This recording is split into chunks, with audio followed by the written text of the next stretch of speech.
there, Pepper Pots. It is the second of the Self-Love September series videos here on my channel, and today I'm rocking some grey hair because I think that's very Self-Love September. In the last video, I really enjoyed sharing with you how you could be more accepting of your spirituality, and in this video I'm going to talk about how you can help others to be more accepting of themselves and more self-loving. One of the key things that I think about being on a self-love journey myself is that I have a bit of a superpower, and I think anybody who is trying to be consciously more self-loving and trying to figure out what that is and how it fits into their lives has a similar superpower. And it's basically the power to bring other people's attention to how awesome this journey is and potentially get other people on that journey of self-love who weren't on it before.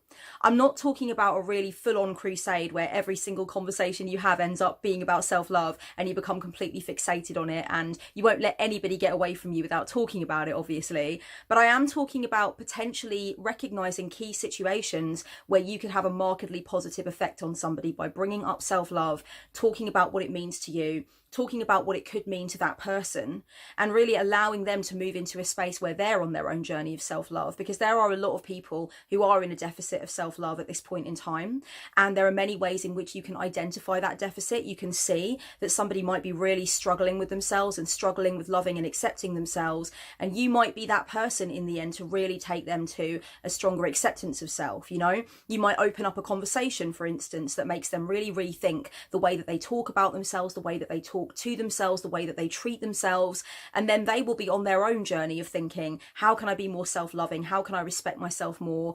And that's it. You've done your work. You've done your job. You've flown the banner for self-love in some significant way. And you don't need to just be doing this with individuals in your life. You can recognize sometimes that there is an amazing resource that has helped you to be more self-loving, and you could share it with your friendship group, or you could share it on social media.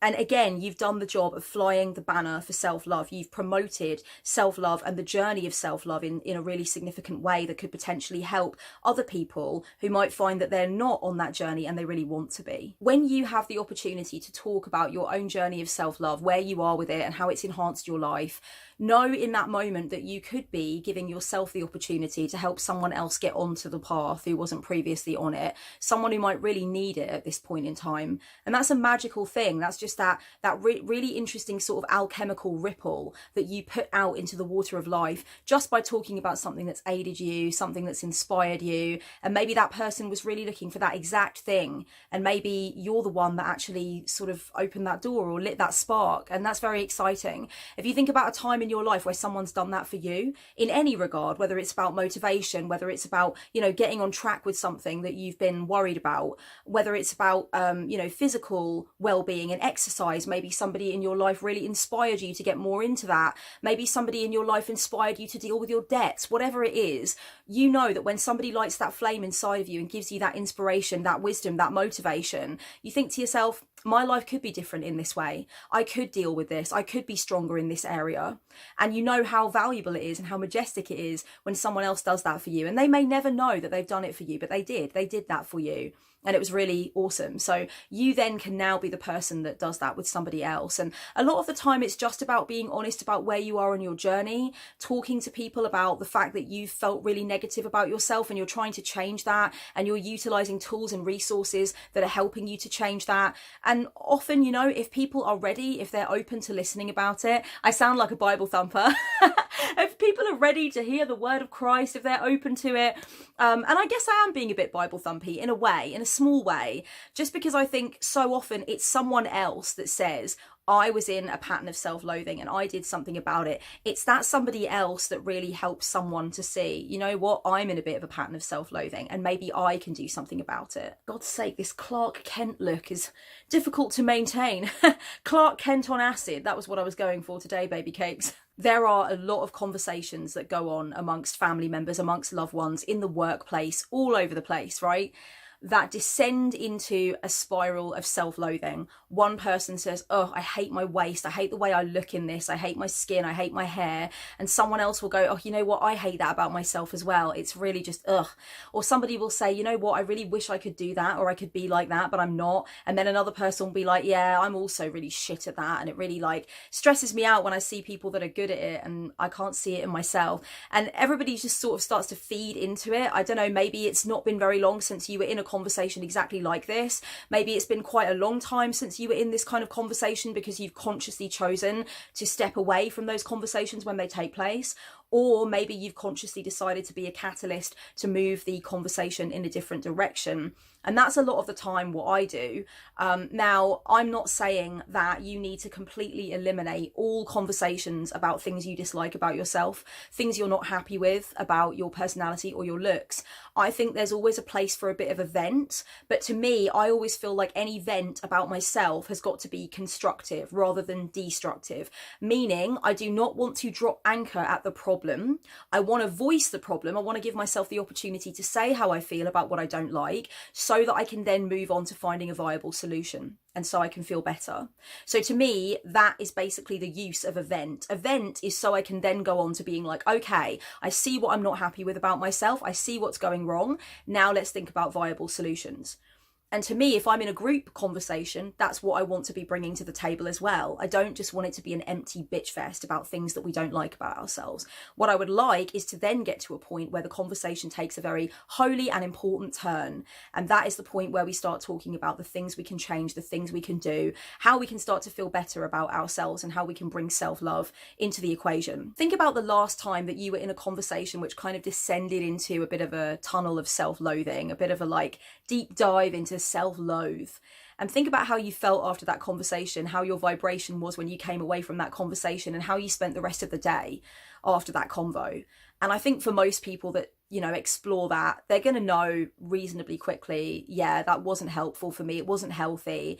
I didn't feel like there was anything of merit to it. I didn't feel like it helped me at all. I'm going to be honest, it's not really that difficult to be the person that takes that kind of conversation in another direction. It's not that hard to be the catalyst who tries to take it out of the sinkhole that it's become, the self-loathing sinkhole that it's become. There are undoubtedly going to be some people in your life whom you know are likely to take a conversation down a self-loathing sinkhole, as I'm apparently now calling it. That's the name for it now, I've decided. Copyright that bitch.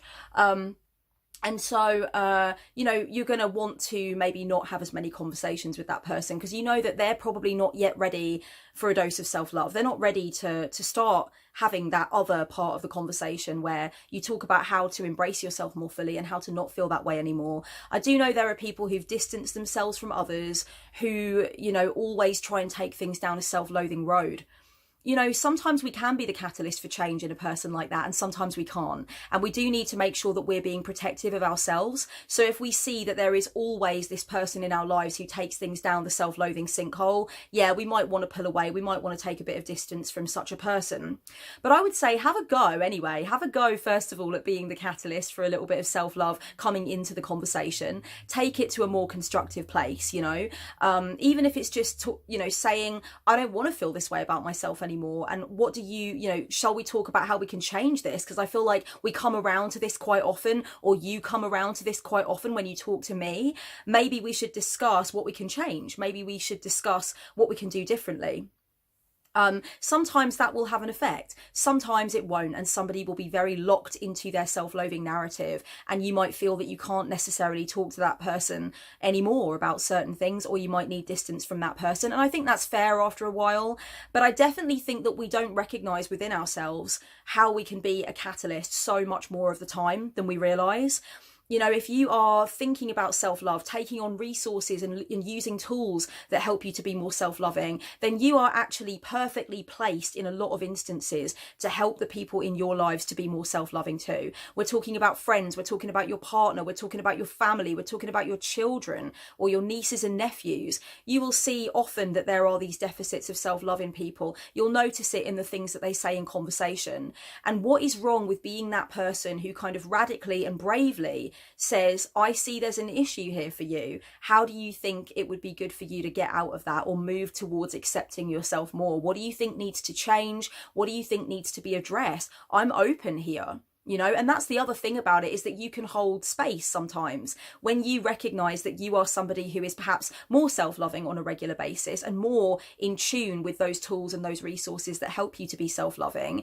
You can sometimes find, wow, I've got the power to hold a lot of space for someone here who is in a spiral of self-loathing and needs someone to show them it doesn't have to be that way. So you could end up being someone that holds space for a person who's been in a self-loathing sinkhole for a long time and really just needs a person to show them, hey, you know what, you can really start to confront this now and you can really move in a more self-loving direction. It's always up to the individual person. It's never going to be you that's going to make that change for them and be able to take credit for that change that they're making. It's always got to come from them, but you can be a catalyst. If you are somebody that's like diligently watching this series because you are into self-love, you want to focus more on self-love. If you watched previous series of Self-Love September on my channel, then you could probably be a really prime candidate for bringing a catalytic alchemical energy into conversations with people, and make sure that you are henceforth not the person that takes things down a self-loathing sinkhole any longer. Like I said, there's nothing wrong with having that initial vent and saying, this is the thing that's upset me about myself, or this is the thing I'm not happy with. But it's always got to be towards a constructive end, you know, where you think about how you can bring self-love in and you think about what you need to do to achieve that, to deeply feel that. And sometimes it's about looking at the toxins that you're allowing into your life and the messaging that you're swallowing and the influences that you're around and thinking, that's not helpful, that's not healthy, that's not working for me, and moving those things out. Sometimes it's about looking at old conditioning, messages you might have received from parents or teachers that told you that you weren't good enough at something or you were never going to amount to anything. And it's about directly confronting that messaging and saying, why should that be true? Why is that the thing that I believe about myself? And saying no and being quite defiant about it. Sometimes it's literally just about what you do with your spare time. It's looking at how you manage your time and thinking to yourself, you know what, I have a lot of issues with myself. I feel like this is a problem or this is a problem. So is it really healthy for me to spend 5 hours absorbed in a series when actually I've got these things I want to do, these things I want to explore, these things I want to get to feeling about myself, these experiences I want to have with myself? Maybe I need to be a bit more stringent with that. Maybe I need to take less time away from, you know, mental comfort food and put it more into something that's going to help me. When you start thinking about how you can be more self-loving and move constructively away from whatever the problem is that you've just vented on, you will see there are lots of constructive things that you can do. And that's probably something you're going to be able to help people with either now or in the not too distant future, because by watching this video, I know that you're already open to self-love. You're already thinking about how you can be more self-loving. Either that, or you just think my outfits are fabulous, or you fancy me or something. I don't know. Maybe you're watching this on mute right now because you just want to look at my psychotropic Clark Kent look, and that's fine.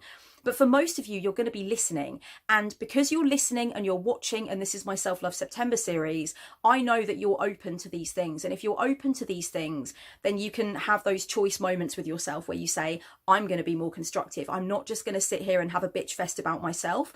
I might have just vented some things about myself or my appearance or my talents or my whatever that I don't like. But now I'm going to do something constructive for me.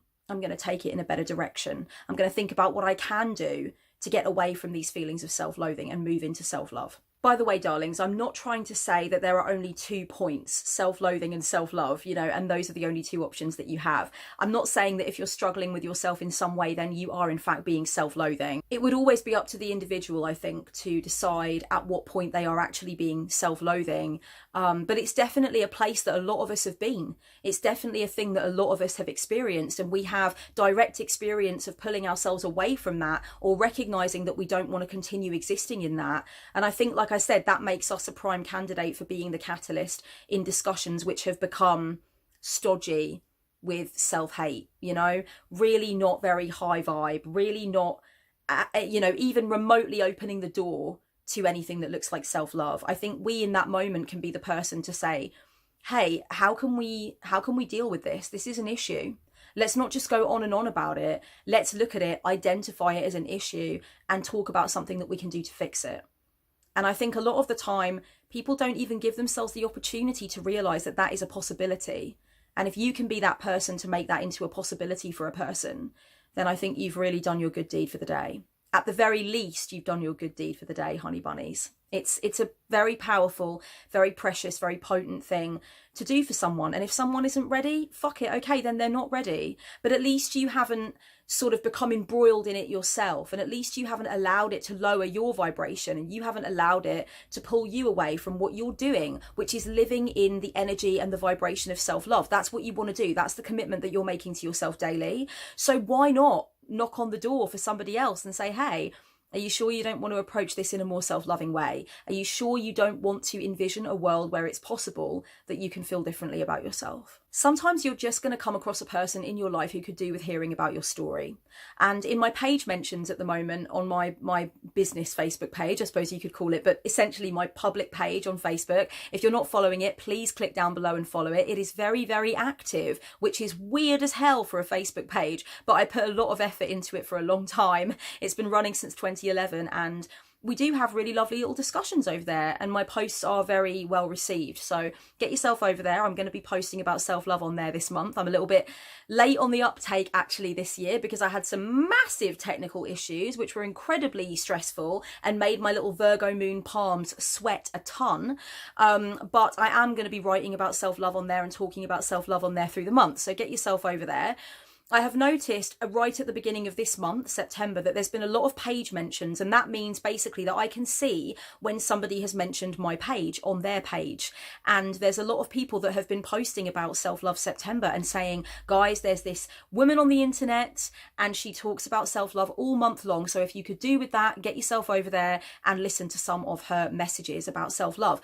Now, that's literally just people thinking to themselves, let me not keep these resources to myself. Let me give anybody else who might need them the benefit of knowing where they can find them. Now, not everybody's going to be into me and my style of guidance. I know that a lot of people are not into my videos and the way that I put things across and the sheer amount of time that I talk for, and that's fine. But you might know many other self-love resources, articles, videos, books, things that you've come across, or nuggets of insight and wisdom that you've been given over the course of time, even just words, you know, inspiring advice, inspiring quotations. You've probably got a lot of that backed up in your brain box that you could be giving out over social media, or you could be giving out to a person in particular who may need it. You might want to start a WhatsApp group where you and some of your friends can write self-loving and affirming messages that you can use and you can embrace. You might want to start having little conversations with your children about being self-loving and being self-accepting and what they think that means to them.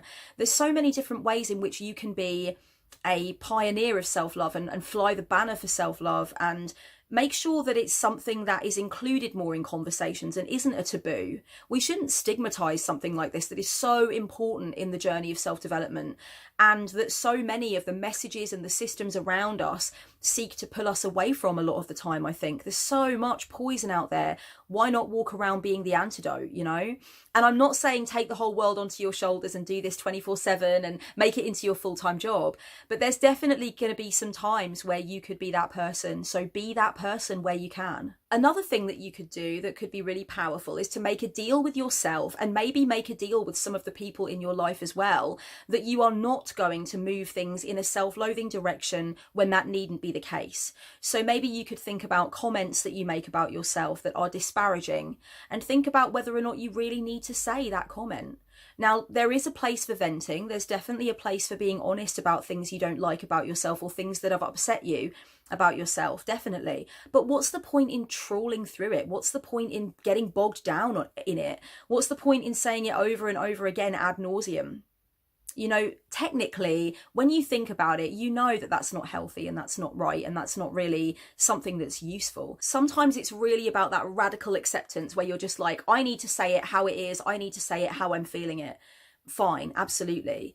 But when you know that you're somebody that just says these little throwaway comments here and there all through the day or all through the week, like about yourself and about things you're annoyed with about yourself or things you don't like or things you wish you could change, have a think about what that's doing to you energetically. Have a think about what it's doing to people around you who are hearing it and absorbing it. I know everybody has their insecure times and their insecure days, you know, or their PMT struggles. I know that that's a big thing for me. And if you want to know more about that, click down below to my video about my recent self-love struggles, and I will talk more about it in that video.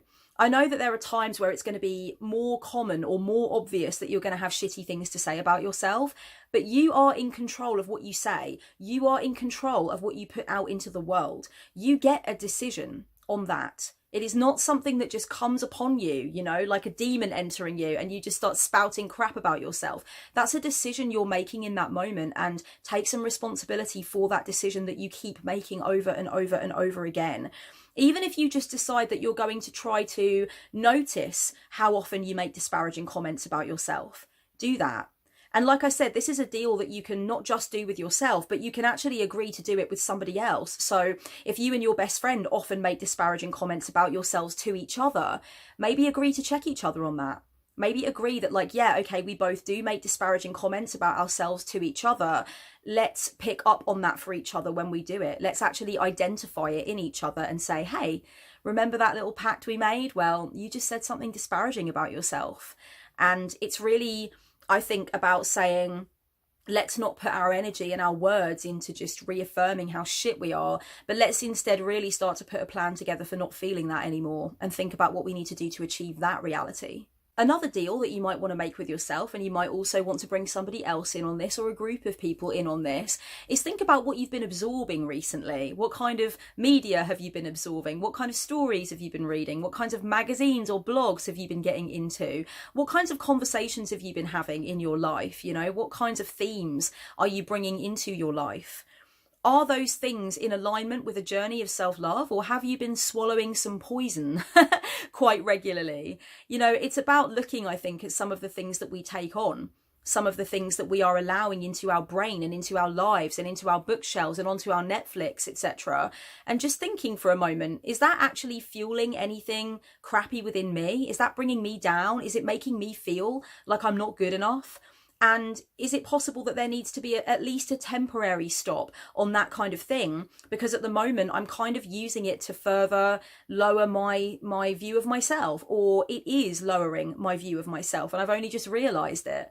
Sometimes it doesn't hurt to look at what you're absorbing and think about if you could be absorbing something that is healthier for you. We are not immortal. We do not last forever, okay? We have definitely a very finite amount of time in this reality, in this incarnation, okay? Now, no matter what you believe, you must believe that at least, right? Even if you think you have 1,000 lives, you've only got one in this incarnation.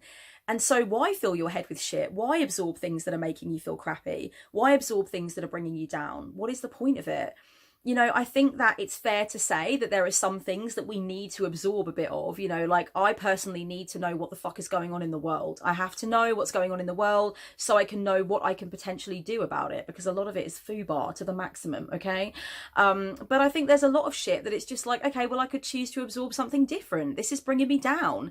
And I think I spoke in a previous self-love video actually about having to limit the amount of time that I spent looking at fashion imagery and buying fashion magazines. I love fashion. I loved fashion for years. Very, very interested in the designers and the fashion houses and the trends and the references. But there is a huge problem, as we all know, in fashion, with eating disorders, with incredibly stick-thin models, with encouraging people towards a certain standard of beauty that is very unhealthy and highly unattainable for a lot of women, right? So I had to recognize that does have an effect on some level, Kellyanne. It does. It does hurt your grey breadhead to some extent, and it was really just having to be honest with myself about the fact that there's loads of other things I could fucking read and look at. Tons of things. I could look at Modigliani paintings for an hour and learn about his art and shit and what he did. You know, for God's sake, I mean, I'm going to be dead in a minute.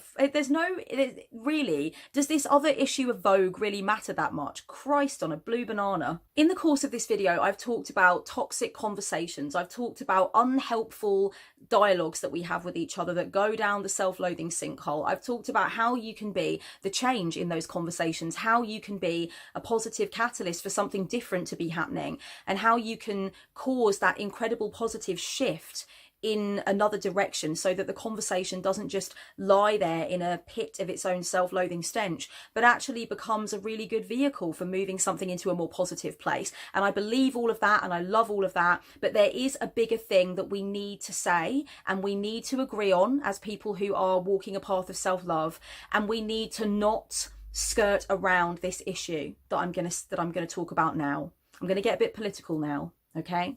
So get ready. Representation is important. Diversity is important in our stories, in our films, in our books, in our adverts, in our cartoons.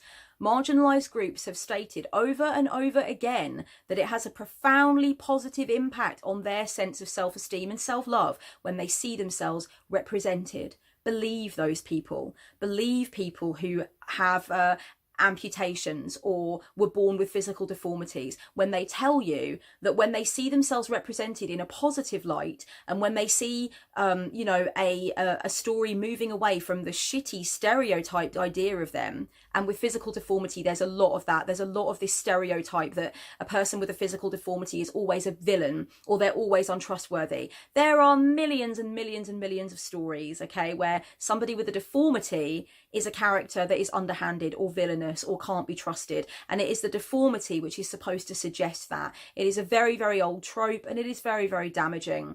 There are ways in which black women are portrayed in film and media that are very stereotypical, based on old, tired, cruel tropes, and it is very damaging a lot of the time to young black women, to black women who are struggling with their self-esteem and struggling with their self-image, to see these crappy narratives, or indeed not seeing themselves represented at all, just seeing wall-to-wall white, not a drop of melanin, honeybee.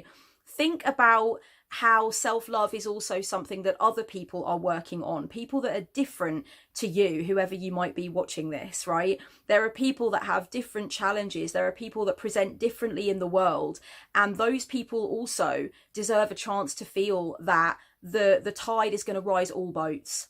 Not just mine or not just yours. There are so many conversations that go on social media now about the importance of diversity. There are many conversations that happen as the result of film casting coming out and people just saying, hey, you know, this isn't okay. There is hardly any diversity here. You have given this this role that was originally intended for a person of colour to a white person or whatever. There are people being very vocal about that now. And there are also people being very positively vocal when we see casting that is more representative, that is more widely diverse. I know that for me, seeing Ariel, the Little Mermaid, be recast as a black woman that's Pengola. That's right up my street. I love that. I am so here for that. And when you use your voice to say, this is a good thing, I support this, you are also then working under the banner of self-love. You categorically are, because you are saying, I love that this is good for another person's self-love. I love that this is good for someone who doesn't look like me. Sorry, I know that black women watch me, but like, just suspend your belief for a moment. And if you imagine being someone that's not like you are in any regard, when you put out there on social media, or you say amongst your friendship group, I love that casting, I'm happy with this. Look at this tarot deck that's filled with all kinds of different people. Look at this film or this cartoon where they've made a conscious effort to put in, you know, somebody who's a bigger dress size, somebody who looks different, somebody in a wheelchair, somebody who's gender non-binary. Look how cool this is.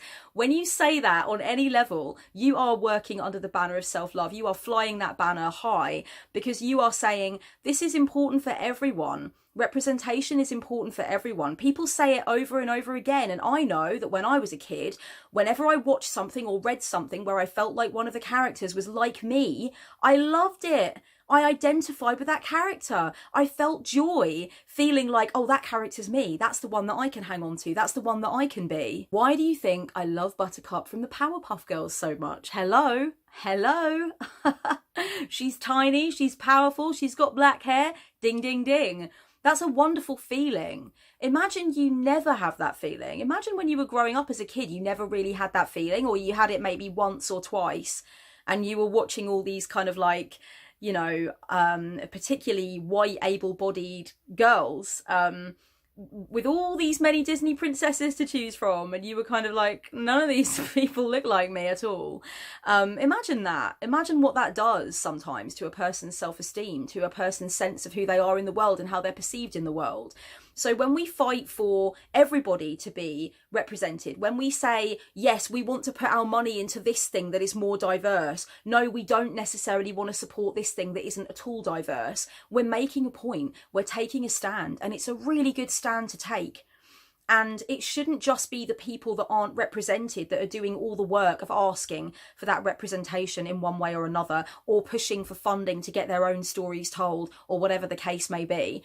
You know, I think that not every story can represent every person. That is fucking obvious, okay? Let's not be really obnoxious and say that we demand to see every person being represented everywhere, because that is ridiculous. But there are a lot of mistakes that are made. There are so many mistakes that are made by casting directors, by writers, by people that had, you know, a million different opportunities to create something that really was a little bit more diverse and inclusive, because those people, whether they are fashion designers that are designing for different body types, or they're tarot deck creators that are designing for people to use their deck, those people want the maximum amount of customers. They want people to buy their shit. So why are they not representing different kinds of people with their shit? It's a mistake anyway, just on a, you know, just on a basic consumerist level. If you want people to buy your stuff, let's see us represented by your stuff. Let's see a wealth of different imagery that we feel like is actually representative of the real place where we are right now, where we live, you know, the life that we have, the people that we see around us,